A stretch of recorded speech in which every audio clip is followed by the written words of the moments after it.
Welcome to Luca is a Billionaire, where the only thing I invest in is your answers. You start now by checking alignment. Stand with heels, hips, shoulders against a wall to see excess lumbar curve and anterior pelvic tilt. Once you see the tilt, wake up the posterior chain, squeeze glutes for 5-10s to find the neutral pelvis.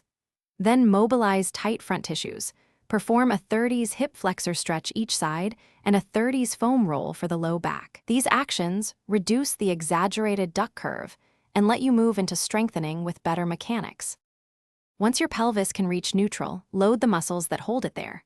Prioritize glute bridges, 3 sets of 12 with a 2S top squeeze. This teaches posterior tilt. Add hamstring curls or Romanian deadlifts for posterior chain balance. Use moderate weight for control. For the core, do dead bugs, 3 sets of 10 per side, focusing on a neutral spine rather than sucking in. Make sure to breathe, progress load slowly, and recheck wall alignment after each session to confirm improvement. To finish, convert gains into habit.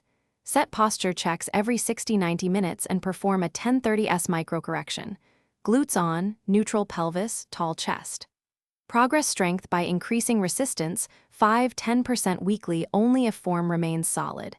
If you hit persistent or sharp pain, back off intensity, reassess technique, and consider professional evaluation. This troubleshooting step prevents injury and helps isolate deficits.